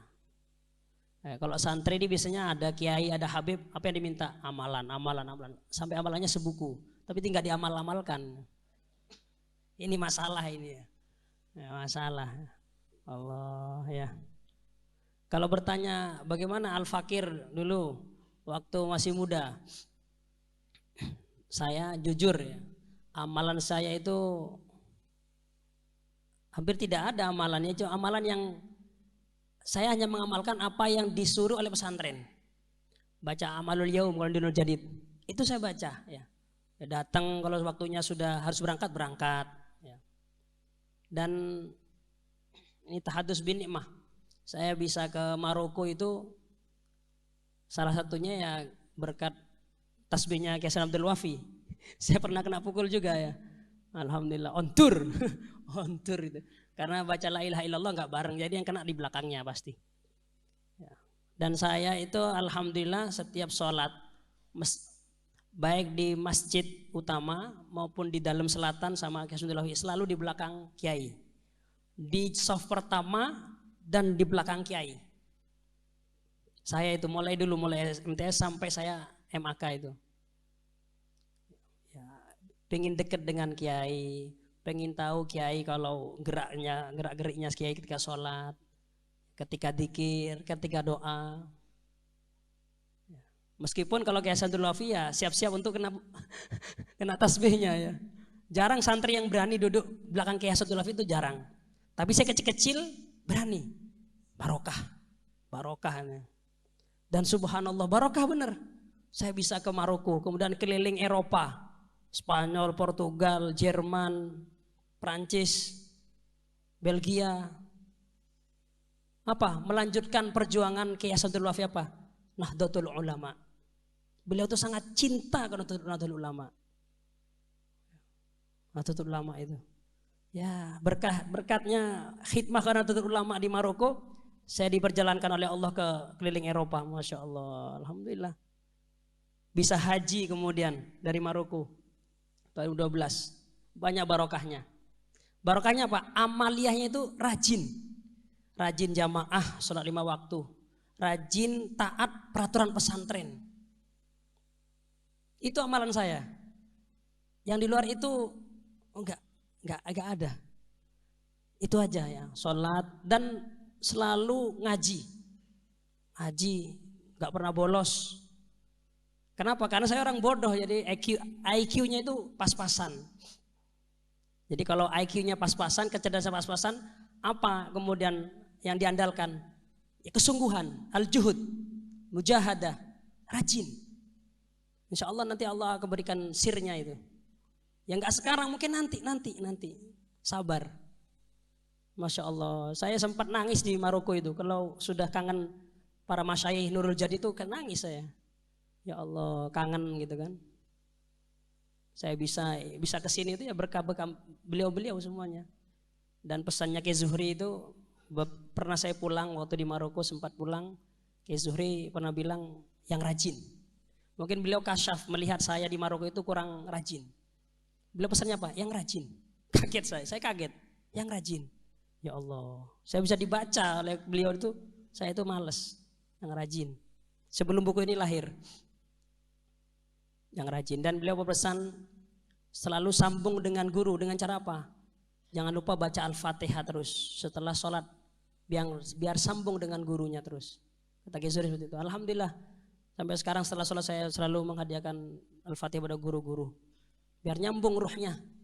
Jadi ditolong oleh beliau-beliau kalau kita lalai, beliau yang menolong. Doa-doa beliau di tengah malam. Itu sirnya Al-Fatihah, sirnya tersambungan dengan guru. Guru kita dengan guru sampai ke Rasulullah Sallallahu Alaihi Wasallam. Itu mungkin pengalaman saya pribadi, kalau beliau nanti akan disampaikan oleh beliau ya. Dan kemudian kalau Imam Syafi'i mendahulukan ilmu daripada sholat ibadah sunnah, bukan seperti itu ya. Imam Syafi'i itu ya sholat malam, ya sholat duha, puasa sunnah. Amal sunnahnya dilakukan semua. Tetapi kalau suruh pilih antara sunnah dan ilmu, beliau mendahulukan ilmu ya. Tidak menomorduakan sunnah, bukan. Itu dalam kapasitas mana yang lebih didahulukan antara ilmu dan ibadah sunnah, seperti itu. Allah. Oh iya juga, yang terakhir adalah barokah saya ya, kemudian ya bisa diantaranya bisa menimba ilmu di Maroko ya. Itu khidmah. Tidak cukup kita hanya belajar, sholat tapi ada khidmah. Khidmah pada ustadz, kepada pesantren, bersihin WC pesantren. Kalau kita ikhlas itu ada asarnya nanti itu, yakin itu. Khidmah kiai, jadi sopirnya, jadi tukang bersih rumahnya. Kalau kita ikhlas itu pasti nanti ada barokahnya itu, yakin itu. Saya dulu rebutan sama teman-teman itu. Rebutan apa? Balik sandalnya kiai. Saya rebutan. Kemudian kalau setelah sholat jamaah, tempat sholatnya kiai itu saya bersihkan. Saya pupuk lagi, saya bersihkan kembali sejadahnya. Seperti itu. Khidmah, nyari berkah. Alhamdulillah. Berkahnya mungkin salah satunya ya inilah, insya Allah. Alhamdulillah. Wallahu a'lam bishawab. Assalamualaikum warahmatullahi wabarakatuh. Kalau untuk ijazah saya yang cangkolang di sini ada kayak Zaim ini yang lebih Samina wa ta'na. Samina wa ta'na. Iya. Tadi saya alhamdulillah sudah diberi ijazah oleh Kiai Khalil As'ad. Alhamdulillah beliau mengijazahkan dan mendoakan dan bersetuju. Alhamdulillah saya senang, Mbak. Senang sekali. Nah, sekarang waktunya saya sampaikan. Saya hanya lisan para mujizin. Guru-guru saya di Maroko, ya, ada Syekh Abdullah Al-Haddad Al-Fasi. Ya, kemudian ada yang lainnya juga. Dan di sini juga ada sanad dari Syekh Yasin Al-Fadani. Saya dapat dari Kiai Jauhari di Kediri ya. Sanad saya sambung ke Syekh Ibrahim At-Tazi itu. Ya, dicetakan yang keempat ini Kiai ada di sini. Ajastukum bi dzikri as-shalah an-nariyah awit taziyah awil kamilah kama ajazani syuyukhi al-masyariq wal maghribah. Masyaallah, semoga kita mendapatkan barokah dari ijazah ini dan semoga kita semuanya husnul khatimah dan bisa usul dan bisa berkumpul dengan Rasulullah di surganya melihat wajahnya Allah Subhanahu wa taala, zatnya Allah yang paling mulia insyaallah. Amin ya rabbal alamin. Wa akhiru da'wana alhamdulillahirabbil alamin. Bismillahirrahmanirrahim. Yang pertama saya ingin meluruskan bahwa Nabi Khidir bukan yang pertama menyebarkan sholawat, bukan ya. Saya kurang tahu, agak ngantuk atau gimana tadi itu. Jadi Nabi Khidir salah satu tugasnya membagi-bagikan redaksi doa sesuai dengan bahasa daerah masing-masing. Kemudian semasa muda apa yang diamalkan? Saya agak tersinggung karena merasa masih muda. Ya. Yang masa kecil dulu. Sama, jadi ketika ada ijazah ditulis, kita juga kolektor jazaan. Tapi ternyata yang paling barokah kami rasakan adalah ijazah yang sudah ditetapkan oleh pondok pesantren. Itu yang terasa barokahnya. Bukan yang lain tidak barokah. Tetap tulis itu, simpan. Kalau punya buku doa khusus, ijazah itu koleksi. Tetapi antum bisa merasakan nanti mana yang paling barokah. Karena begini, seperti obat, tidak semua obat itu manjur bagi setiap orang. Cicipi, tapi jangan overdosis. Ya. Oh, juga begitu, sebagaimana obat, wiritan, zikir, itu ada yang cocok dengan kita, ada yang tidak cocok. Maka nanti terseleksi dengan alami. Ikuti saja yang sudah ditetapkan oleh pesantren. Sementara yang dapat ijazah-ijazah dari macam-macam itu kadang juga perlu diistikharahkan kembali, perlu ditashih kepada yang lebih arif, lebih bijaksana ya. Kenapa saya katakan demikian? Khawatir santri ini dapat ijazah dari orang yang tidak benar gitu ya. Jazaannya ternyata fudul, mahabbah, itu kan beda tipis dengan santet kan gitu ya.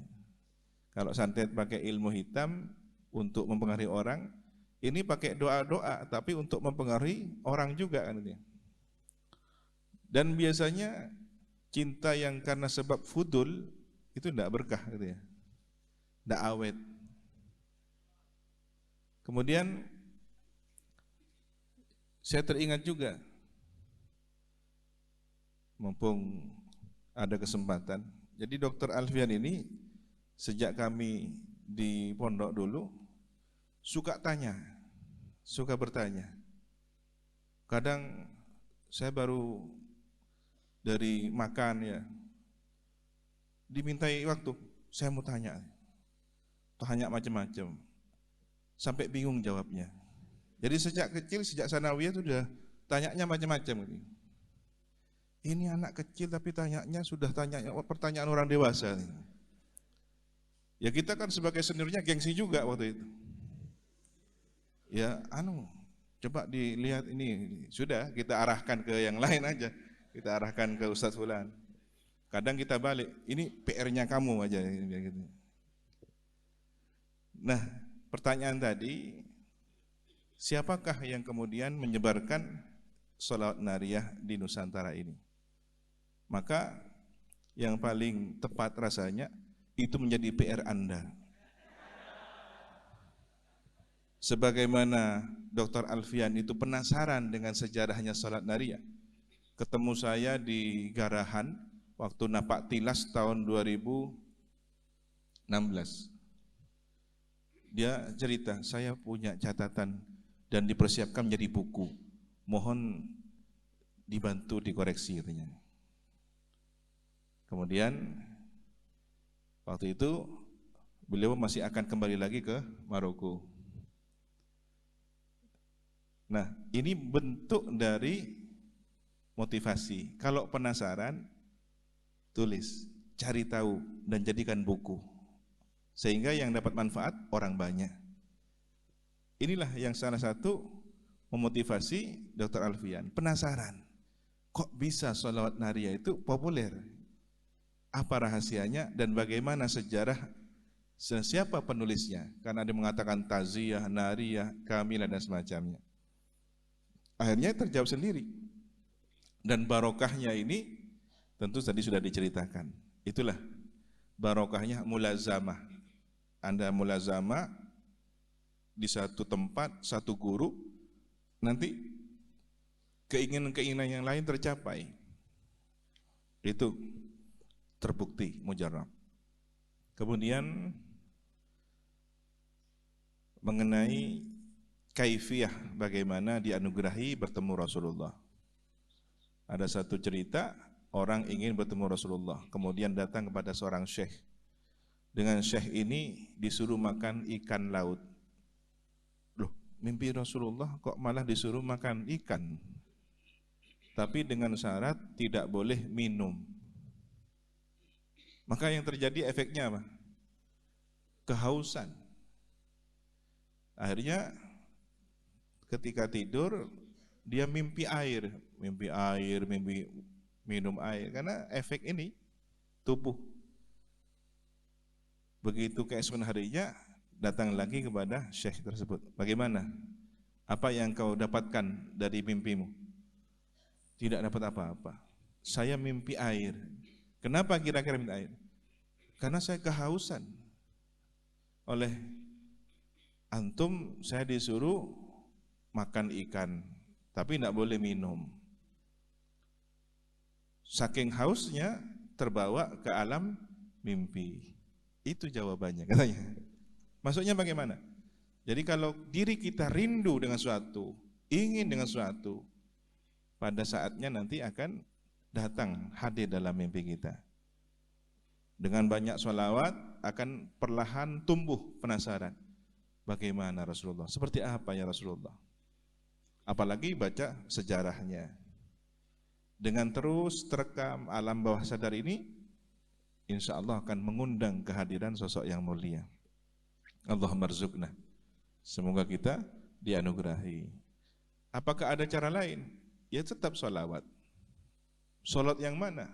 Sholawat apapun. Walaupun banyak yang memberikan rekomendasi. Sholawat taziyah, ada sholawat yang di Syawarikul Amar, ya, Al-Azimiyah, ya.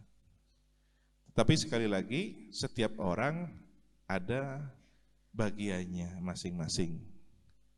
Ada bagian masing-masing. Namun perlu diketahui, ada orang yang tidak dihadiri Rasulullah, tapi dia penasaran terus memperbanyak sholawat. Dan tidak pernah dihadiri. Kenapa? Karena Rasulullah lebih tahu. Orang ini kalau saya hadir, dia berhenti baca sholawat.